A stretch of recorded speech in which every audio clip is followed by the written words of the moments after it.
নমস্কাৰ এনিভাৰ 24 চাই থকাৰ বাবে ধন্যবাদ জনাইছো। এই মুহূৰ্তত ৰাজ্যবাসীৰ বাবে এটা ডাঙৰ খবৰ লৈ অনাৰ চেষ্টা কৰিছো। আনুষ্ঠানিকভাৱে ভংগ হৈছে আলফা স্বাধীন আৰু মঙলদৈৰ যে আলফা শিবিৰ আছে সেই শিবিৰত এক বিশেষ কাৰ্যসূচী আজি অনুষ্ঠিত কৰা হৈছে আৰু এই অনুষ্ঠানৰ পিছতে আনুষ্ঠানিকভাৱে ভংগ কৰা হৈছে আলফা স্বাধীন। 19 ডিসেম্বৰ তাৰিখে দিল্লীত স্বাক্ষৰিত হৈছিল অসম চৰকাৰ, কেন্দ্ৰীয় চৰকাৰ আৰু আলফা স্বাধীনৰ মাজত শান্তি চুক্তি আৰু সেই শান্তি চুক্তিৰ পিছতে জানুৱাৰীত আলফা স্বাধীন আনুষ্ঠানিকভাৱে ভংগ কৰা হ'ব বুলি মন্তব্য কৰি থকা হৈছে আৰু সেই দিনটো অৱশেষত বহু অপেক্ষাৰ অন্তত আজি সেই দিনটো আহি উপস্থিত হৈছে। মঙলদৈত যি আলফাৰ শিবিৰ আছে সেই শিবিৰত আজি এক বিশেষ অনুষ্ঠান অনুষ্ঠিত হয় আৰু এই অনুষ্ঠানৰ পিছতে আনুষ্ঠানিকভাৱে আলফা স্বাধীন ভংগ হয় বুলি ঘোষণা কৰা হৈছে। এই মুহূৰ্তত সবিশেষ খবৰ লৈ অনাৰ চেষ্টা কৰিছোঁ। আজি আনুষ্ঠানিকভাৱে ভংগ হ'ল আলফা। কেন্দ্ৰীয় ৰাজ্য চৰকাৰে হোৱা চুক্তি অনুসৰি ভংগ হ'ল আলফা স্বাধীন আৰু 19 ডিচেম্বৰত দিল্লীত স্বাক্ষৰ হৈছিল শান্তি চুক্তি। আলফা ভংগ উপলক্ষে মঙলদৈ চমুৱাপাৰাৰ শিবিৰত বিশেষ কাৰ্যসূচী আৰু এই কাৰ্যসূচীত অংশগ্ৰহণ অৰবিন্দ ৰাজখোৱা, অনুপ চেতিয়াৰ, ৰাজু বৰুৱাৰ, উপস্থিত থাকে প্ৰণতি ফুকন, চচ চৌধুৰী আৰু প্ৰদীপ গগৈৰ লগতে প্ৰাণজিৎ শইকীয়া। এই মুহূৰ্তত ৰাজ্যবাসীৰ বাবে এটা ডাঙৰ খবৰ লৈ অনাৰ চেষ্টা কৰিছোঁ।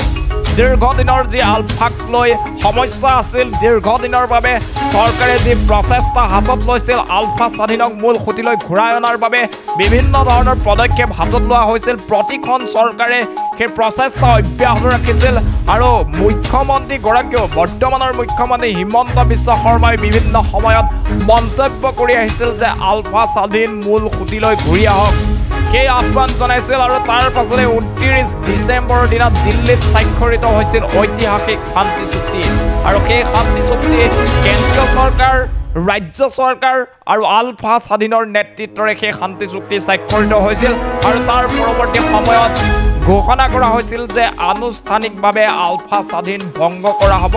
অৱশেষত অপেক্ষাৰ অন্ত পৰিল আৰু আজিৰ দিনটোত মঙলদৈ চমুৱাপাৰাৰ শিবিৰত বিশেষ কাৰ্যসূচী অনুষ্ঠিত হয় আৰু আনুষ্ঠানিকভাৱে আলফা ভংগৰ ঘোষণা কৰা হয়। এই অনুষ্ঠানত উপস্থিত থাকে অৰবিন্দ ৰাজখোৱা, অনুপ চেতিয়া, ৰাজু বৰুৱা, লগতে উপস্থিত থাকে আলফা নেতা প্ৰণতি ফুকন, চচ চৌধুৰী, প্ৰদীপ গগৈ আৰু প্ৰাণজিৎ শইকীয়া উপস্থিত থাকে।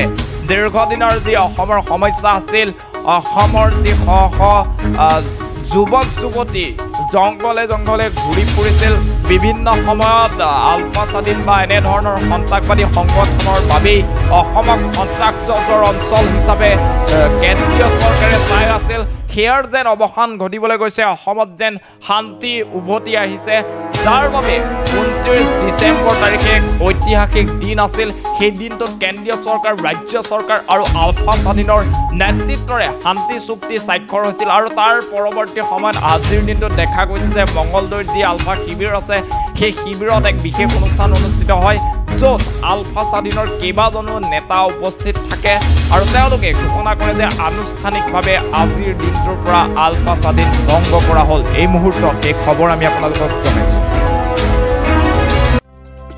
আপুনি ঔষধ বিচাৰি হাবাথুৰি খাইছে নেকি? যদি খাইছে তেন্তে এতিয়াৰে পৰা আৰু চিন্তাৰ কাৰণ নাই, কিয়নো আপুনি বিচৰা ধৰণৰ সকলো ঔষধ উপলব্ধ থাকিব নমন মেডিকছত। নমন মেডিকছত অধিক পৰিমাণৰ ঔষধ ক্ৰয় কৰিলে আপুনি পাব 10% ৰেহাই। কিছু দিনৰ পাছত নমন মেডিকছত উপলব্ধ হ'ব সকলো বিভাগৰ অভিজ্ঞ চিকিৎসক। গতিকে দেৰি কিয় কৰিছে?